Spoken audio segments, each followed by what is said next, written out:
안녕하세요. 교육하는 엄마 제이입니다. 인성교육진흥법을 알고 계시나요? 인성교육진흥법은 2014년 12월 국회를 통과한 인성교육을 의무 규정한 세계 최초의 법입니다.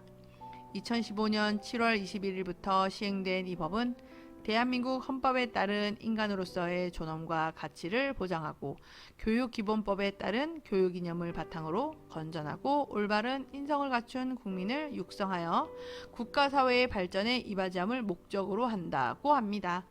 정리하면 인성을 갖춘 국민이 국가 사회 발전에 이바지할 수 있기 때문에 법으로 인성교육을 정했다는 뜻입니다. 인성이 국가 사회를 발전시킬 수 있다는 연결고리가 와 닿으시나요? 인성에 대한 부분이 법으로까지 지정되었다는 것은 모르셨을지라도 영재들의 공통된 특성 중에 하나가 훌륭한 인성이라는 것은 많이 들어보셨을 거예요. 그렇다면 어떻게 인성을 교육할 수 있을까요? 예의 바르게 인사해라, 양보해라, 참아라 이렇게 가르치면 될까요? 그런데 권위에 대해서는 어떻게 생각하시나요? 권위라는 단어 자체가 인성과 관계가 있게 느껴지시나요? 권위가 세워져 있는 가정이라면 자연스럽게 인성 교육을 하고 계신 것이라고 해도 과언이 아닐 것 같습니다. 사람은 권위 아래 있을 때 안정감을 느낀다고 합니다. 우리의 무의식은 위험한 환경에 노출이 되었을 때 권위자가 나를 보호해 줄 거라고 생각하게 된다고 합니다. 그래서 평상시 아무 문제 없이 지내던 아이가 특정한 상황에 갑자기 때를 쓰고 부모에게 절대 쓸 수 없는 수위의 언행 등이 나타나는 경우가 있다면 부모님의 권위가 인정되지 않고 있다는 증거라고 할 수 있습니다. 아이의 입장에서 권위자의 자리가 공석이 되어버렸거나 자기가 권위자라는 착각은 마음속에 불안이 자리 잡기 시작하고 그 불안으로 인해 시간이 지날수록 예민해지거나 신경질적이 되고 분노가 폭발하기도 합니다. 따라서 권위가 무너진 가정에서 자란 아이는 화날 일이 아닌 일에도 화가 나기 때문에 살아가면서 화낼 일이 너무 많아집니다. 부모의 권위를 세우려면 어떻게 해야 할까요? 첫 번째, 권위 있게 허용하는 것을 연습하라. 이 방법은 우선 아이의 욕구를 인정하고 읽어준 다음 그 욕구를 수용하고 들어주는 건 엄마의 권위 아래 있다. 즉, 엄마에게 권한이 있다는 것을 인지시켜 준다는 이야기입니다. 네가 원하는 걸 내가 해줄게. 첫째, 욕구 읽어주기. 둘째, 지시하기. 무엇을 달라고 떼를 쓰는 것보다 원하는 것을 주었는데 자신이 원하는 구체적인 모양까지 맞춰주지 않았다고 화를 내는 경우 더 당황스러우시죠?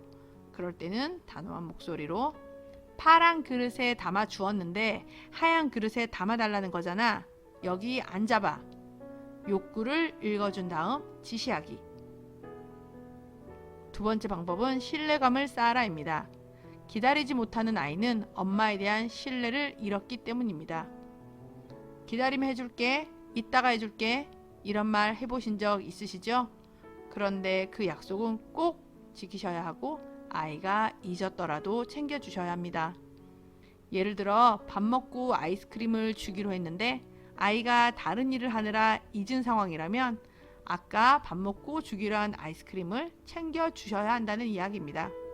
당장은 잊고 지났더라도 그 일이 생각나는 순간 자신의 욕구를 지연시키는 건 안 좋은 일로 기억에 남게 됩니다.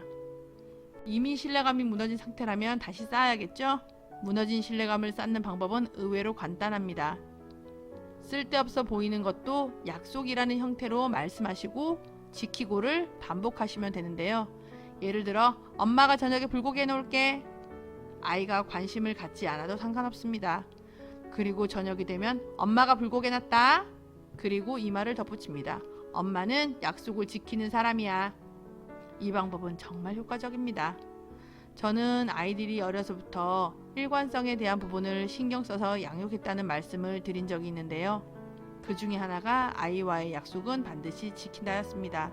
그리고 엄마는 약속을 지키는 사람이라는 말을 꼭 했었습니다.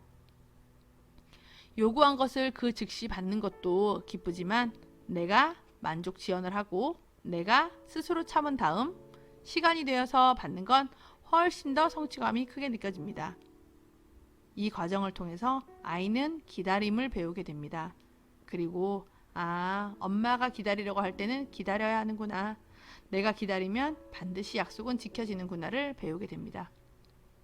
엄마 입장에서 이런 것까지 지켜야 하나 하는 것까지 세심하게 지켜줄 때 신뢰는 쌓이기 시작하고 결정적인 순간에 엄마의 말을 잘 듣게 됩니다. 이렇게 권위가 생기게 됩니다. 권위는 억압이 아닙니다. 권위는 신뢰 안에서 형성된 존중입니다. 신뢰를 쌓는 과정에서 훈련되는 만족 지연 능력은 미래의 더 큰 만족을 위해서 현재의 즉각적인 즐거움을 포기하는 것인데요.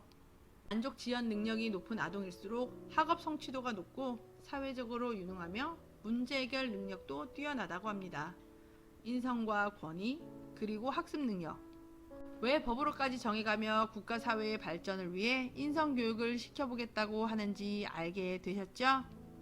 또 하나의 팁을 드리자면 저는 3남매에게 예쁜 말로 예쁘게 말하라고 가르쳤습니다. 엄마에게 무엇을 요구할 때는 부탁을 해야 하는 것이지 명령을 해야 하는 게 아니라고요. 엄마 물 줘가 아니라 엄마 물 주세요. 꼭 높임말을 사용하지 않더라도 엄마는 내가 물 달라고 하면 내 말을 듣고 물을 갖다 주어야 하는 사람이 아니라 엄마는 내가 물을 부탁하며 물을 주는 고마운 사람으로 인식할 수 있도록 알려주고 싶었는데요. 이 이야기를 어린아이가 알아들을 수 있는 표현으로 예쁜 말로 예쁘게 말해줘 라고 가르쳤었습니다. 이 외에도 아이들은 듣고 자라는 것이 아니라 보고 자란다는 것을 기억하시면 좋을 것 같습니다. 엄마 스스로 아이 앞에서 남편에게 부모님께 존중하고 존경하는 모습을 보여주고 있는지 한번 돌아보면 도움이 되실 거예요. 홈스쿨 운동의 창시자라 불리는 샬롬 메이스는 책 내용 중 권위에 대한 챕터에서 이렇게 말합니다. 인생의 실패는 즉각적이고 무의식적인 순종의 습관을 획득하지 못한 신체의 문제이다. 이어지는 내용을 정리하면 순종의 궁극적인 목표는 자신의 의지에 자신을 순종시키는 사람이 되는 것, 즉 내가 세운 계획을 내가 지키는 것과 연결됩니다. 놀랍지 않나요? 권위를 통해 인성은 훈련되고 그 과정에 만족 지연 능력이 형성되어 학업 성취도가 높아지고 사회적으로 유능해지며 문제 해결력이 높아진다. 그리고 내가 세운 계획을 내가 지키는 능력, 즉 자기주도가 가능해진다. 단순히 아이와의 기싸움으로 치부할 것이 아니라 사랑 안에서 부모의 권위를 바르게 세워보세요. 우리 자녀의 인성과 지성의 열매 기대되지 않으시나요? 다음 영상 기대해주세요. 감사합니다. 오늘 영상이 도움이 되셨다면 구독과 좋아요 그리고 공유해주세요.